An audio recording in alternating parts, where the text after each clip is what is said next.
Feliz sábado, querida igreja. Feliz Dia Mundial da Alegria. Que Deus abençoe. Quantas mulheres brigaram com os maridos hoje de manhã?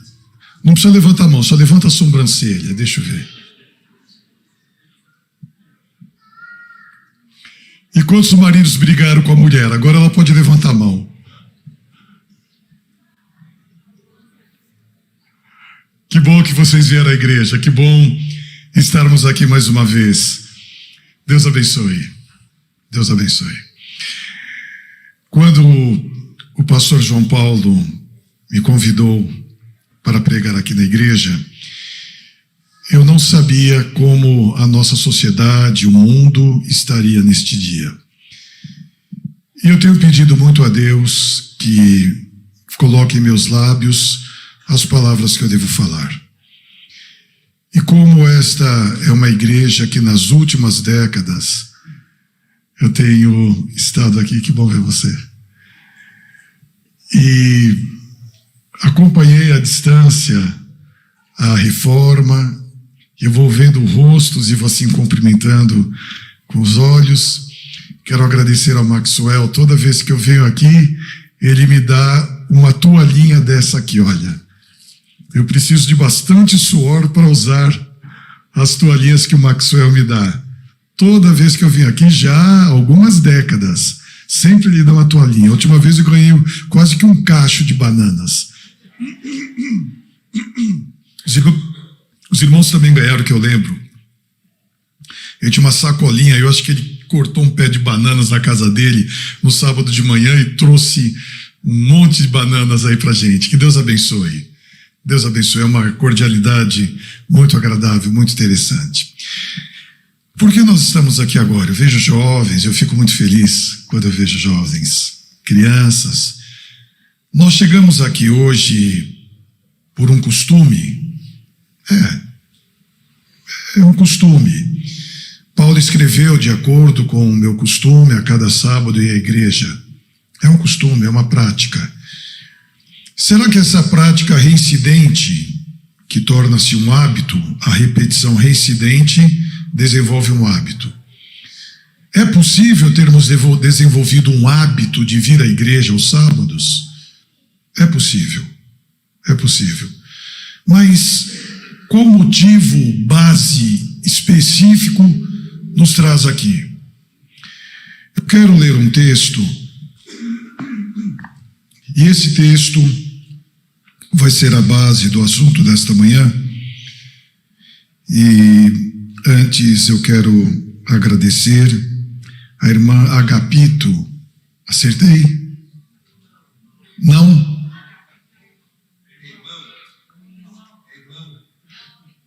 Bom, eu recebi o nome de quem cantou aqui, era... Me deram o nome errado. Helenice, eu vou marcar aqui, com H, né? É? Com E? Olha aí.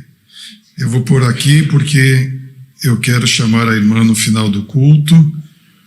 Helenice, olha, eu recebi esse nome que eu falei, mas me perdoe porque para mim era sobrenome. Mas, irmã Helenice, Deus abençoe. A hora que a irmã começou a cantar aquela poesia, novo céu, nova terra, somente você e eu, ou Jesus e eu conversando, muito lindo. Abra sua Bíblia em Lucas, no capítulo 23. Deixa a sua Bíblia aberta aí em Lucas, no capítulo 23. Lucas 23. Antes da leitura desse texto, eu quero convidar a igreja para orar. E antes da oração, eu vou fazer mais uma pergunta. Quantos estão, como eu, cansados e com sono? Eu fui dormir às 4 da manhã. Eu estava ontem à noite no SBT com o grupo que cantou no Teleton. E nós ficamos ali no camarim.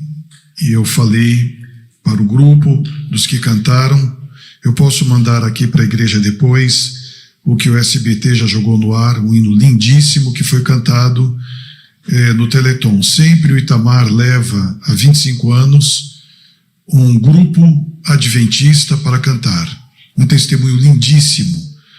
Quando ele falou na apresentação, o Danilo Gentili falou assim, é um coral, brothers, irmãos, tal, e o Itamar falou, é da Igreja Adventista do Sétimo Dia.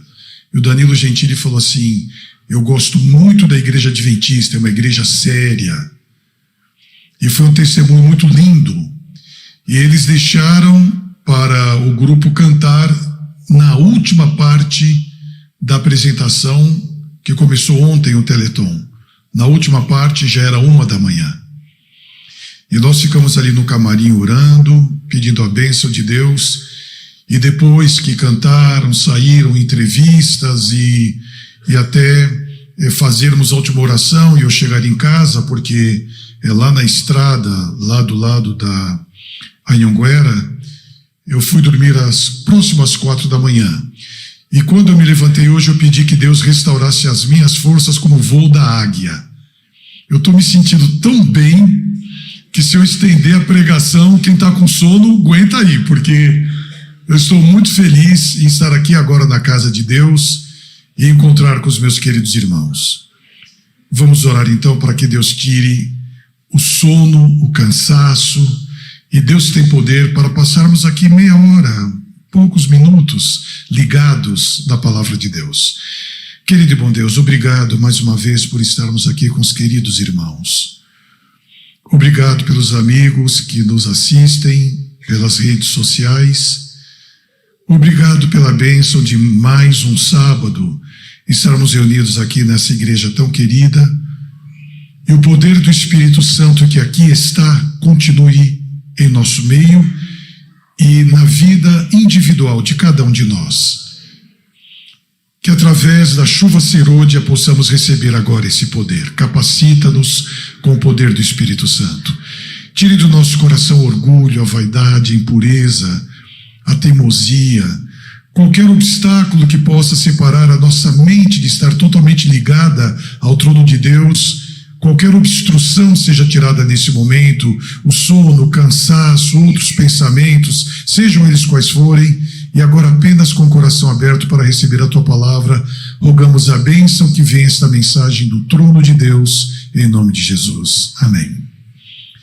Nesse texto que eu vou ler agora, de Lucas, no capítulo 23, eu vou ler o versículo que fala sobre um dos momentos mais tristes e atrozes que a humanidade presenciou. Versículo 46. Lucas 23, 46. E clamando Jesus com grande voz disse: Pai, nas tuas mãos entrego o meu espírito. E havendo dito isto, expirou. Coloca por gentileza a imagem que eu mandei para vocês. E nessa imagem está escrito o seguinte, de um passarinho que está recebendo uma chuva pesadíssima em cima dele, e eu recebi do meu sobrinho, está escrito nesse texto: nem todas as tempestades vêm para destruir a sua vida, algumas vêm apenas para limpar o caminho. Deixa essa imagem, por gentileza. Nem todas as tempestades, é um passarinho que está no beiral de uma casa, de um prédio, com a cabecinha baixa, recebendo a chuva forte sobre ele. Nem todas as tempestades vêm para destruir a sua vida, algumas vêm para limpar o caminho. Nessa semana, eu passei em um dos grupos que eu faço parte, passei a semana intermediando alguns problemas, algumas dificuldades. Pastor João Paulo, pastora, Prazer em vê-los. Feliz sábado. O pastor está vindo agora de um batismo. Alegria vê-los. Que Deus abençoe. Amigos de 55 anos atrás, quando eu cheguei no que é hoje o NASP, Campus 3, o Camp de Hortolândia, acho que é o 2 ou o 3, foi em 1967. Eu tinha 12 anos. Eu era aluno mais novinho do internato. E os meus irmãos mais velhos estavam no colégio, e os meus pais, para não me deixarem sozinho, me mandaram também para o colégio. Então eu cheguei lá em 67, 55 anos atrás.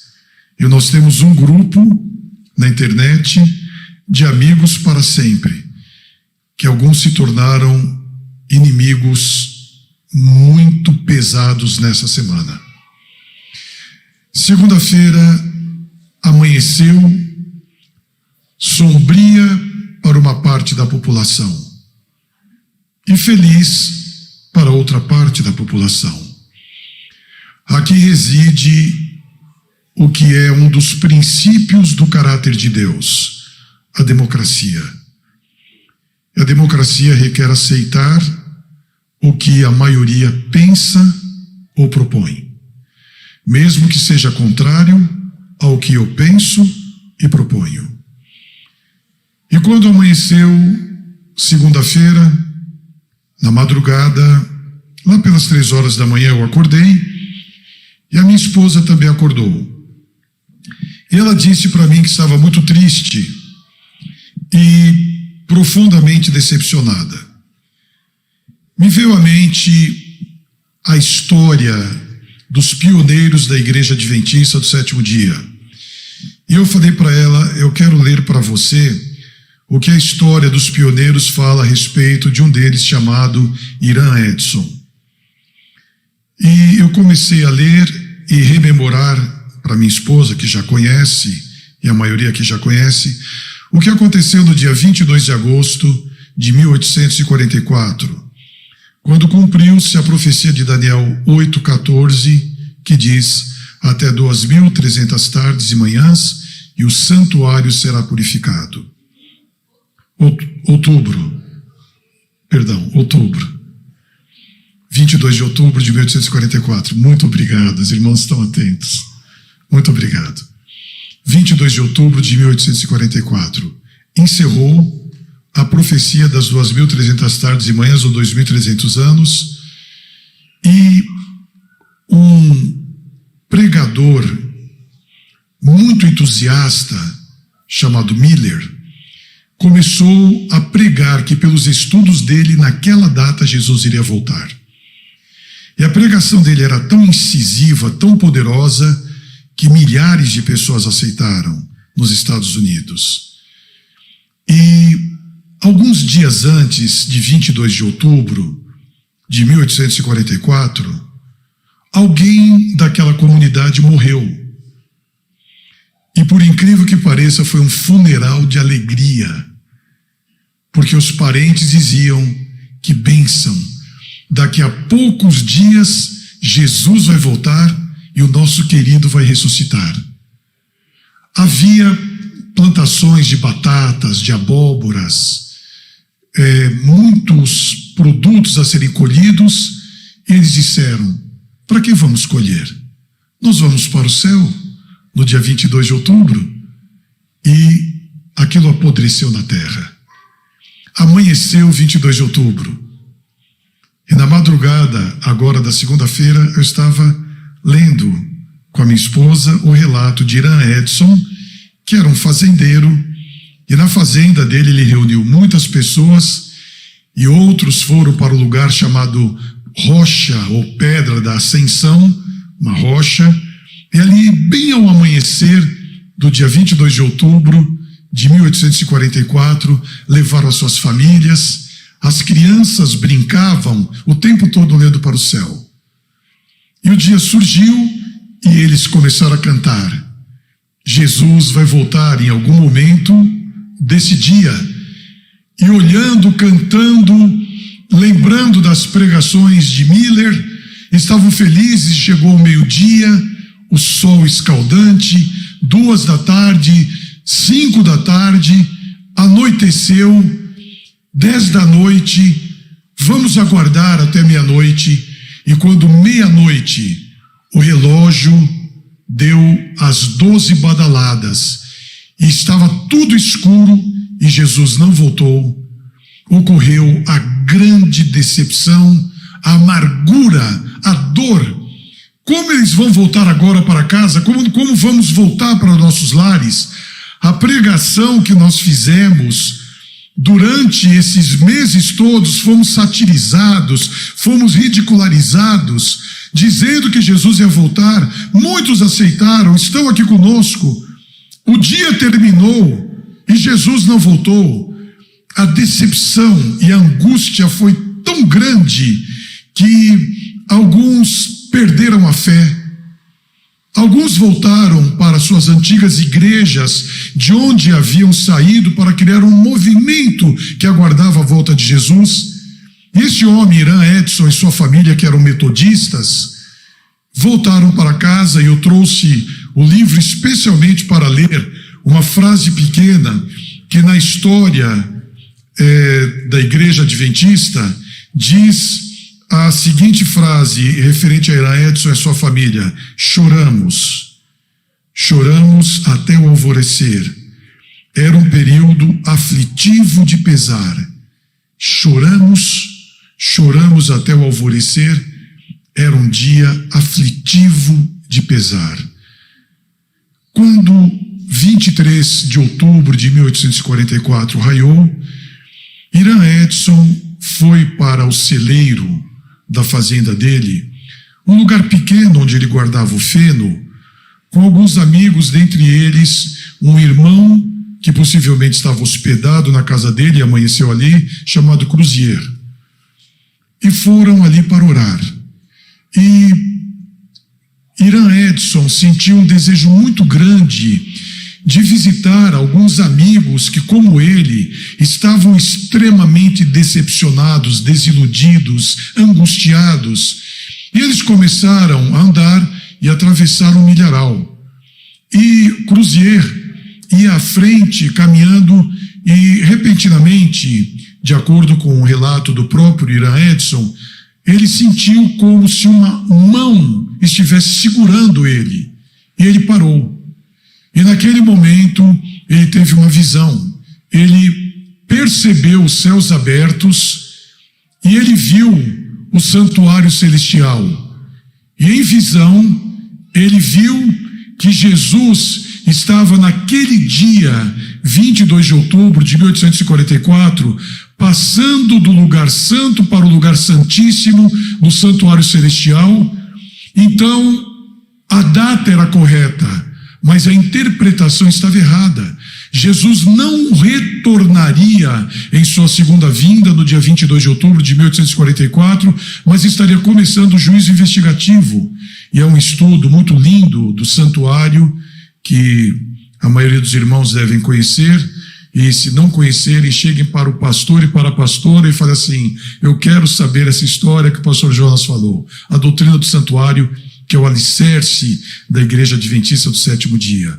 Irã Edson, quando viu aquilo, não percebeu que Cruzier estava lá na frente, e ele parou, olhou para trás e disse: Edson, venha. E ele contou que havia recebido uma revelação, e feliz, ele disse: nós temos que fazer mais uma matéria do nosso jornal, e temos que enviar para irmãos que estão profundamente decepcionados, tristes, mas ele sentiu uma alegria muito grande. Aquela tristeza, aquela decepção havia passado totalmente. E quando eles chegaram em casa, mas como vamos fazer essa impressão? Não temos dinheiro. Começaram a recolher algum material, e a esposa de Irã Edson vendeu algumas pratarias que havia ganho no casamento do casal. E conseguiram alguns recursos e fizeram um jornalzinho onde Irã Edson colocou no correio e mandou para pessoas que faziam parte daquela pregação de Miller. E, para surpresa, ele recebeu algumas respostas. Dentre elas, de um homem chamado Bates, e de outro chamado Tiago White. E ele recebeu as cartas de retorno. Resolveram se encontrar um dia para falar a respeito daquele assunto. E quando eles se encontraram, Tiago White não pôde ir, ele foi a um funeral, mas Bates foi, o capitão Bates, que era um pregador, era um ministro.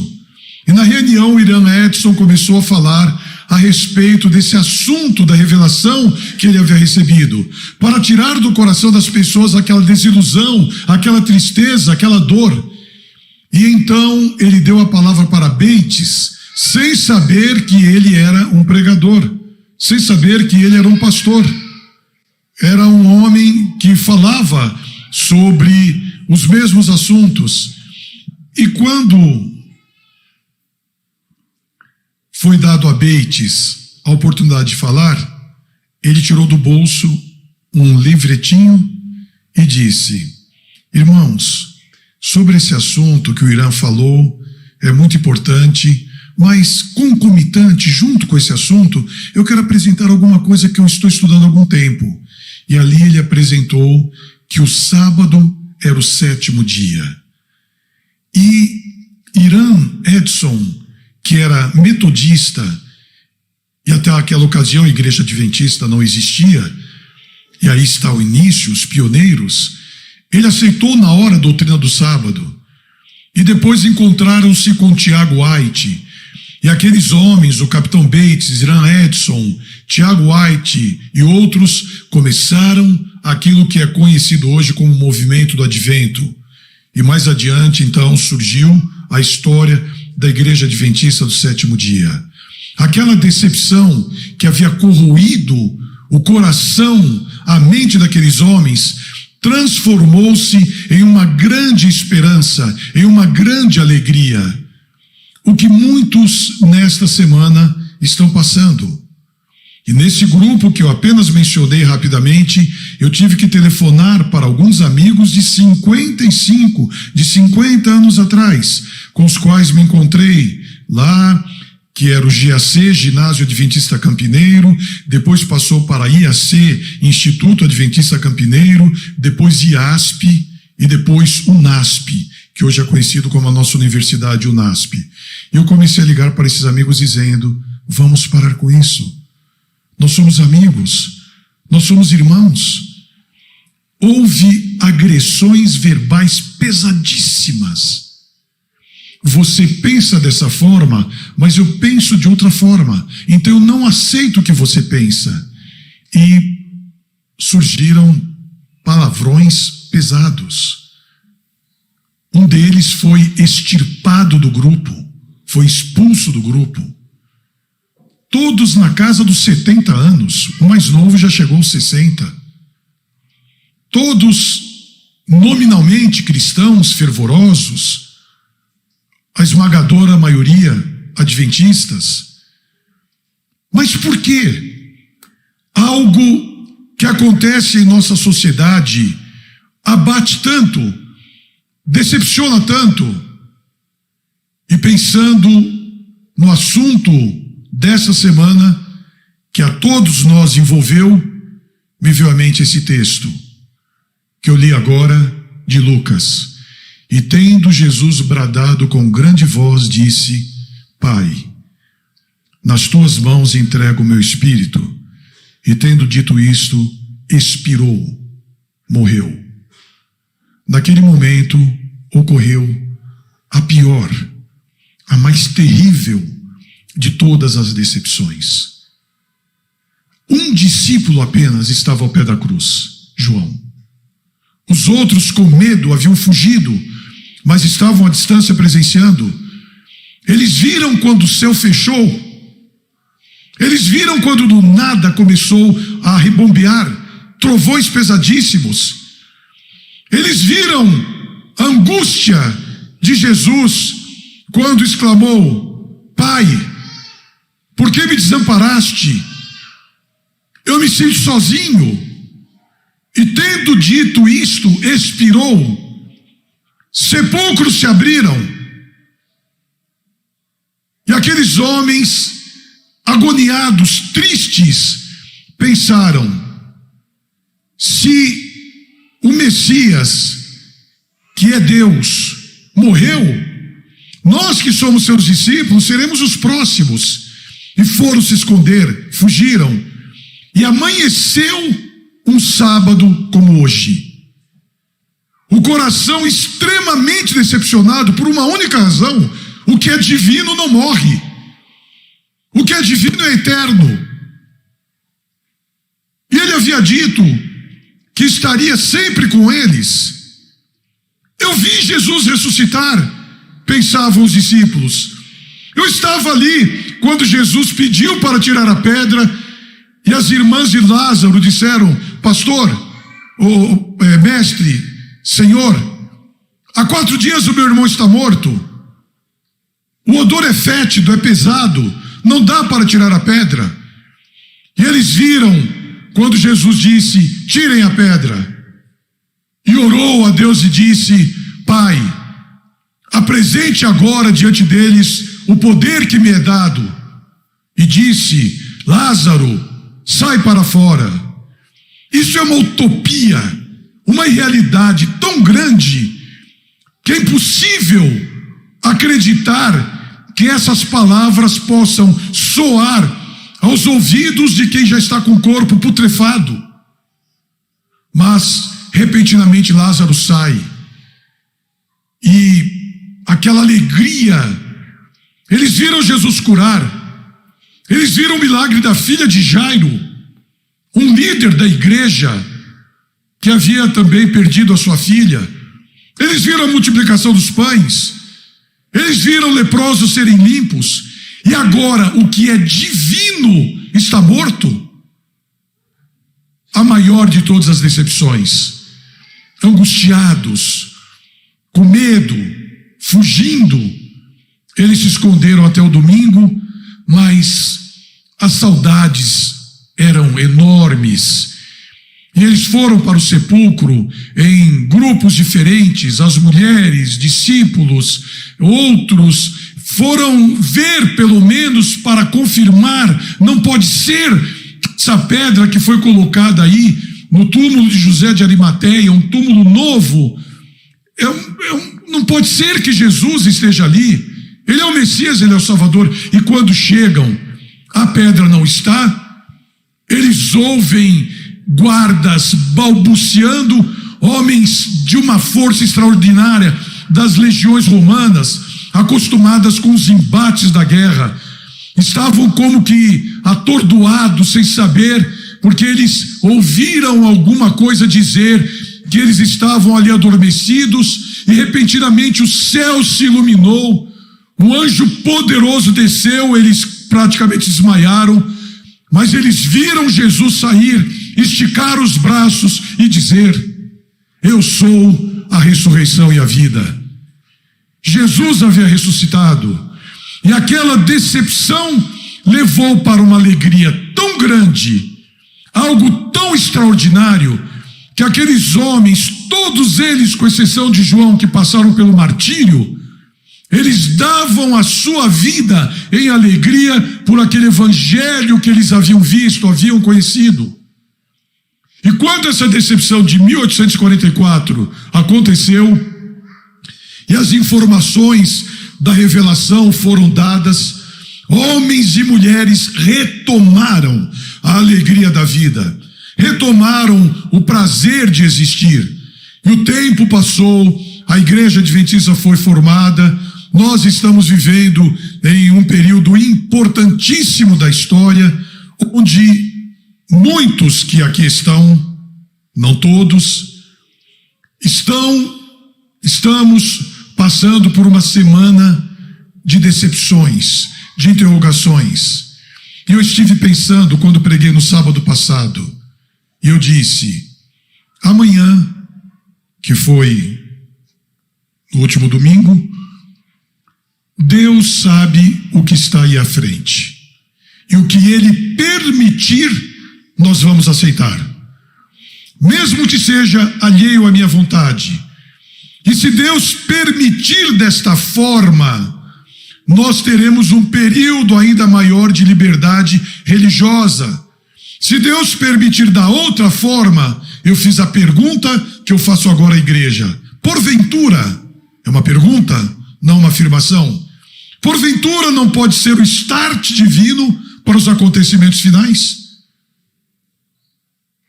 Quando a palavra de Deus diz que os acontecimentos finais iriam de mal a pior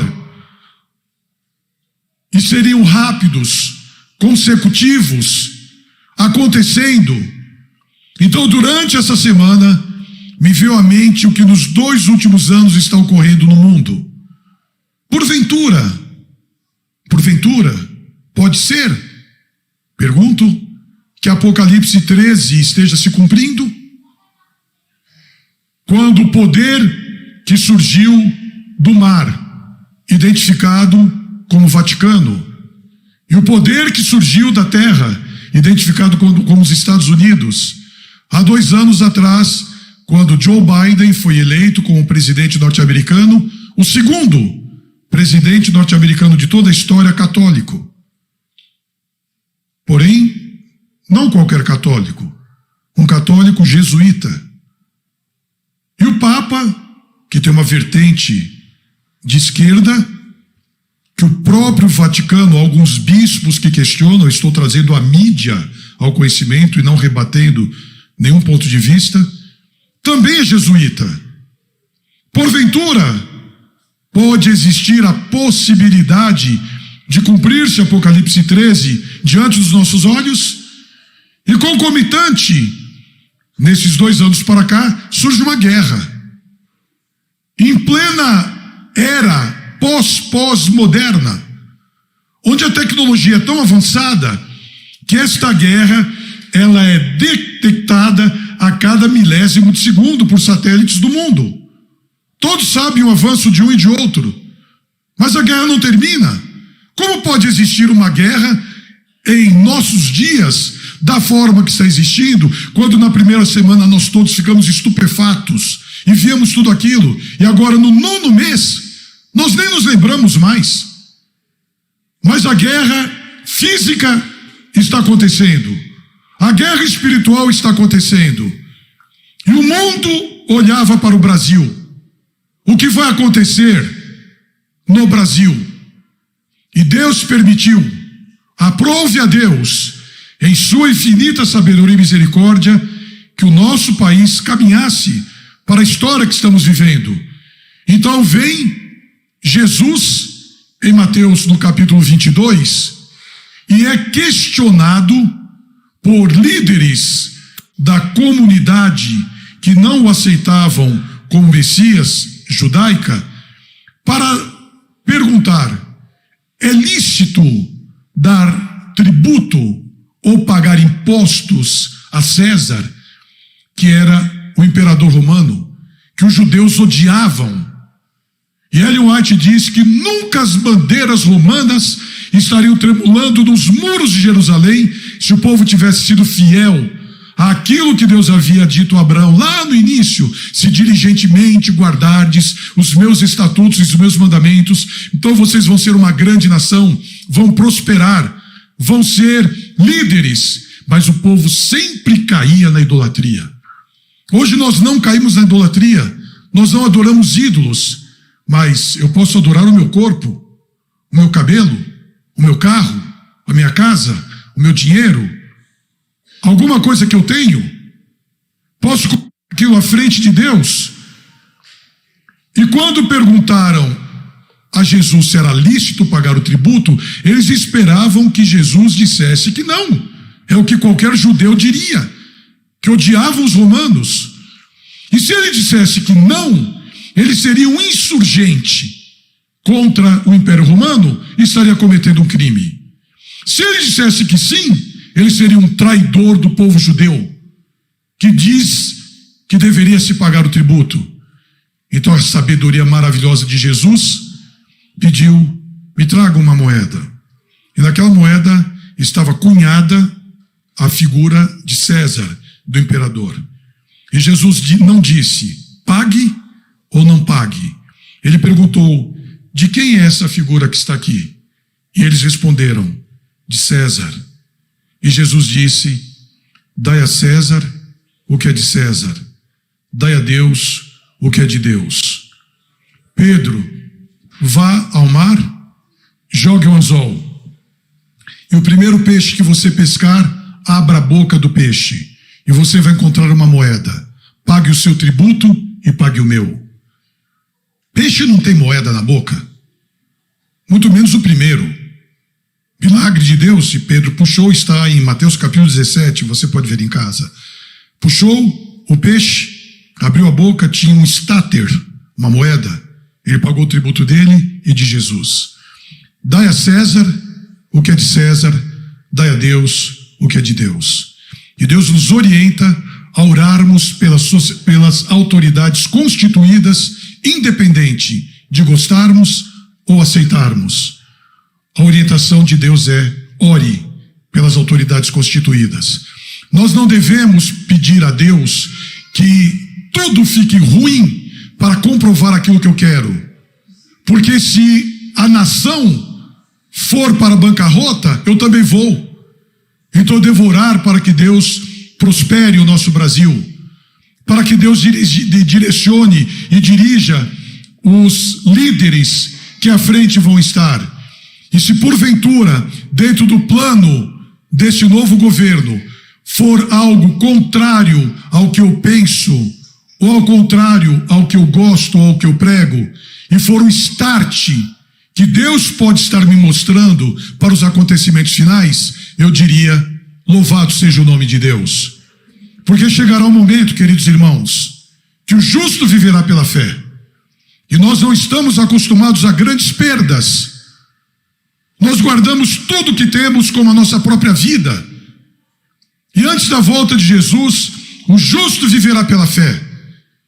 E a palavra de Deus diz que a sua água e o seu pão não vão faltar. Ali não fala do filé, da lasanha, do fettuccine, do sanduba. Não, fala o pão e a água. É comer o necessário para não morrer.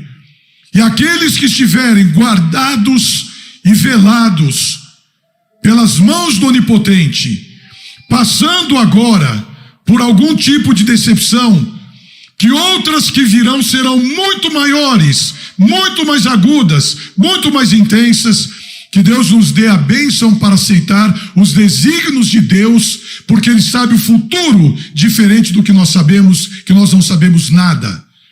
E quando as coisas vão de mal a pior, de acordo com a profecia, alguma coisa deveria acontecer. Mas nós não queremos que essas coisas aconteçam. Nós queremos que sempre esteja tudo muito bom, tudo muito agradável. Mas quando Jesus claramente disse no sermão profético, em Mateus 24, que o mundo estaria em uma convulsão, como estamos vendo agora, pergunto, estou fazendo perguntas nessa manhã, pergunto, porventura, não pode ser a nossa geração que vai ver Jesus voltar? E então,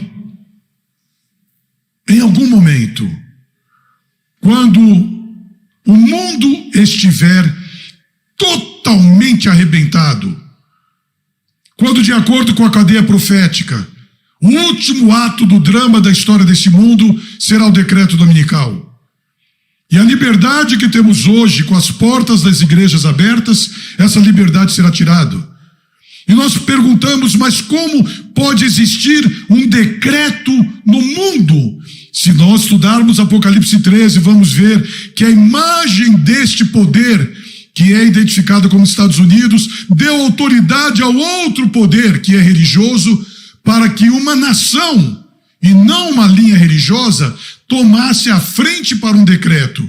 E eu nunca entendi esta questão do decreto dominical como agora na pandemia. O mundo fechou. O mundo fechou. Começa com algum lugar da Europa, começa com algum lugar da Ásia, começa com algum lugar do Oriente, chega até nós, o Brasil. O mundo fechou. Em poucas semanas, um decreto velado, porque cada país fez o seu, nós vamos fazer o lockdown. Nós vamos fechar o comércio. Você não pode sair, você não pode trabalhar, você não pode ir para a escola. Então, quando surgir dentro da cadeia profética, que é identificado como o último ato do drama da história deste mundo, que é o decreto dominical, nós teremos ainda um pouco mais de tempo de liberdade, para que a última pregação seja feita, que é identificada em Apocalipse 18 como alto clamor. E a terra foi iluminada com a glória de Deus, isto é, com o evangelho eterno. Então cumpre-se Apocalipse 18:4, sai dela, povo meu. Pessoas de todas as religiões, de todos os lugares, irão aceitar aqueles que guardam os mandamentos de Deus e têm o testemunho de Jesus. E pouco depois, o Espírito Santo será retirado da terra. E cumpre-se as palavras apocalípticas, que é limpo, continue limpo, que é sujo, continue sujo, a porta da graça fechou. E é exatamente nesse momento que o justo viverá pela fé. Mas aqueles que estiverem guardados, velados pelo poder de Deus, com o selo de Deus, tendo recebido o selo de Deus, estarão protegidos quando o mundo veja em Apocalipse o que são as 7 pragas, e é literal, elas não são simbólicas não, e vão acontecer em locais do mundo, senão o mundo todo seria destruído caso uma delas fosse mundial, e a Bíblia fala o que vai acontecer, mas o povo de Deus, aqueles que receberam o selo de Deus, estarão guardados, velados, com a condição mais linda, onde nenhuma dor, nenhum sofrimento vai trazer decepção, vai trazer angústia. E vai chegar o dia que, diante daquelas pragas, os líderes mundiais vão dizer: os culpados por estas pragas são aqueles guardadores do sábado. Vamos eliminá-los, como no tempo de Jesus, que morra um homem para que não pereça a nação. E o decreto de morte, de acordo com o que nós conhecemos na cadeia profética, vai ser colocado sobre aqueles que guardam os mandamentos de Deus.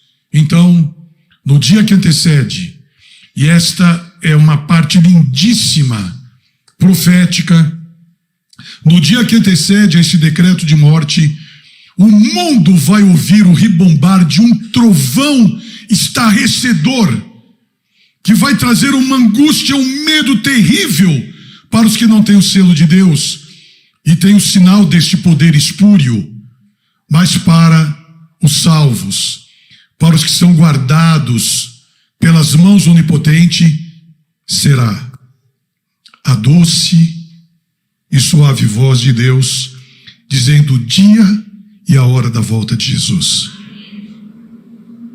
É isso que você, os senhores, meus queridos irmãos, os que nos acompanham pela internet, devem ter agora no coração. Porque um dia, creio não muito distante, da região da constelação de Órion, uma nuvem da metade da palma da mão de um homem, muito escura, devido à grande distância, vai aparecer. E essa nuvem vai tomando corpo, vai crescendo, vai iluminando os céus. E houve silêncio nos céus. De acordo com o Apocalipse, Jesus e todo o séquito real, se fizermos uma conta matemática em projeção exponencial, milhão de milhão, miríade de miríade, são bilhões de anjos. E houve silêncio do céu porque o séquito real todo vai sair com Jesus. E esta nuvem vai crescendo, vai tomando corpo, vai iluminando toda a terra, e todo o olho verá, de acordo com o que Jesus falou no sermão profético de Mateus 24, todo olho verá Jesus voltando, os céus iluminados, e ao soar a última trombeta, Jesus nos ares, soará a última trombeta, e ele vai dizer: ressuscitai, ressuscitai vós que dormis no pó da terra, e os sepulcros irão se abrir, e aqueles que morreram em Jesus vão ressuscitar incorruptíveis, à semelhança do dia que Adão e Eva foram criados perfeitos. E os que estiverem vivos serão transformados da mesma forma. E a Bíblia diz que haveremos de subir com o Senhor para nos encontrarmos com Ele nos ares. E desse dia que vos falo, até a volta de Jesus, não se decepcionem. Eu tenho uma notícia que é muito boa. vai piorar.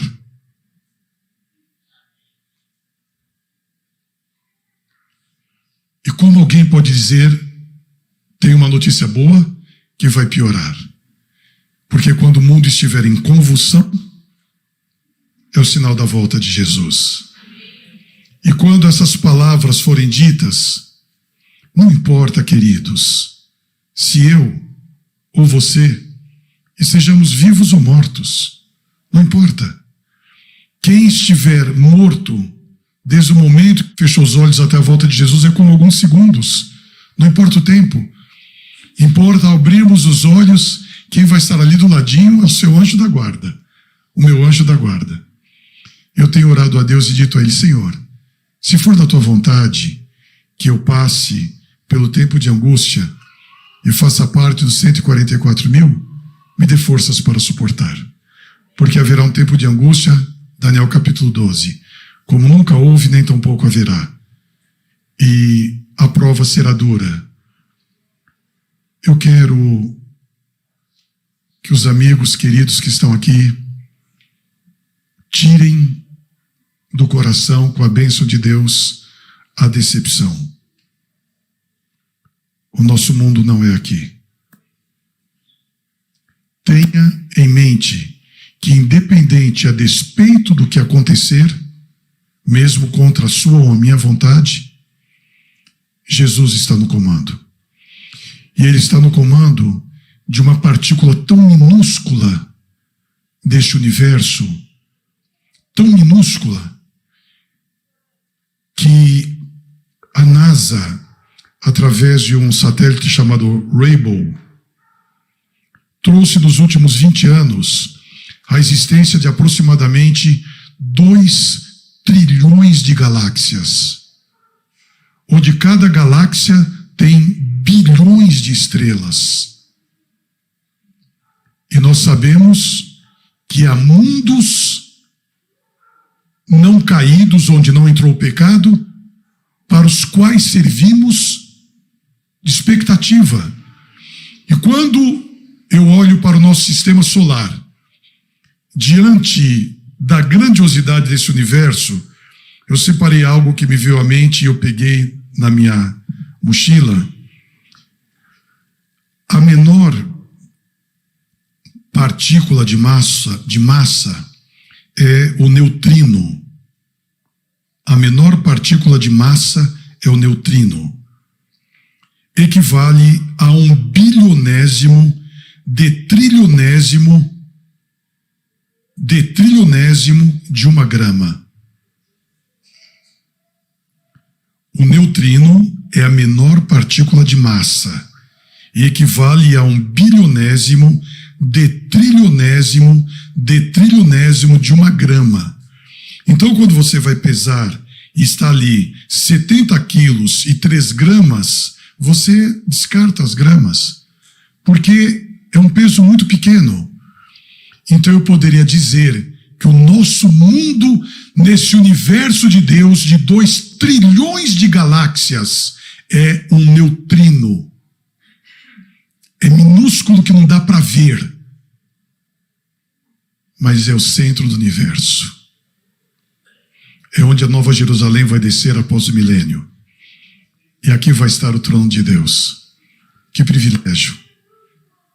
A irmã vai cantar um hino agora sobre a volta de Jesus, que eu não sabia que ela ia cantar um hino sobre a volta de Jesus no início do culto. E eu agradeço a Deus. Mas eu quero agora, terminando, antes da oração final e após a oração, o hino que a irmã vai cantar, eu quero fazer um convite para a igreja.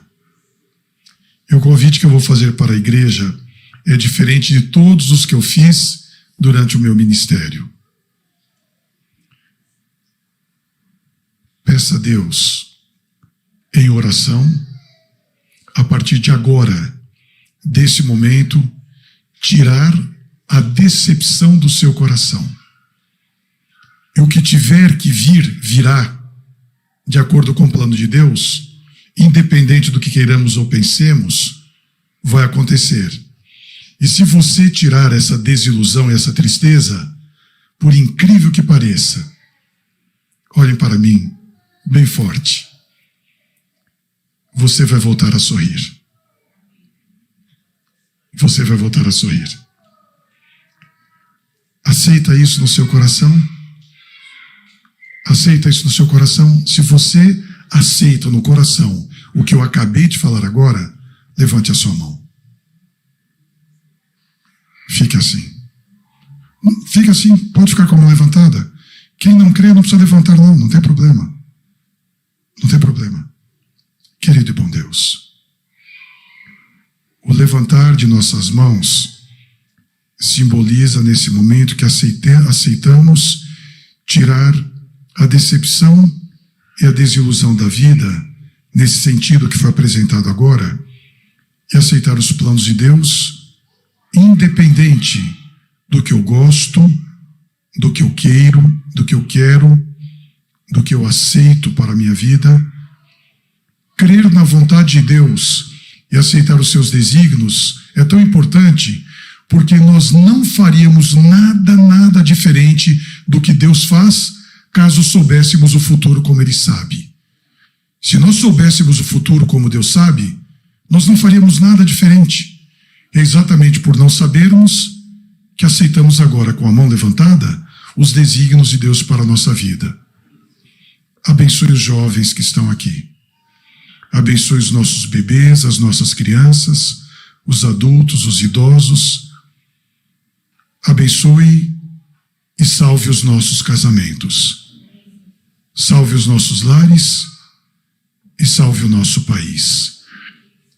Abençoe esse mundo e que as decisões que forem tomadas, que vão convergir para a volta de Jesus, comecem logo. Porque quanto antes existirem, mais rapidamente o Senhor vai voltar. E nunca mais iremos sofrer. Nunca mais levaremos os nossos queridos para o cemitério. Nunca mais visitaremos um hospital. Nunca mais teremos dores de alma. Nunca mais viveremos uma depressão. Nunca mais morreremos de câncer, de ataque cardíaco, de acidente vascular cerebral, de acidente. E enquanto esse dia não chega, que essa mão levantada encontre a mão de Jesus. E ao segurarmos a mão de Jesus, não desistamos da bênção da promessa, quando Ele disse: quando você perceber estas coisas acontecerem, levante a sua cabeça, olhe para cima, porque a sua redenção está próxima. Nós cremos e aceitamos e suplicamos ao Pai que nunca soltemos a mão de Jesus. E a bênção para esta igreja e para os queridos que nos acompanham: perdoe os nossos pecados, nos restaure dos erros cometidos e nos dê uma vida de santificação ao lado de Jesus, pois em seu nome suplicamos e agradecemos. Amém. Amém.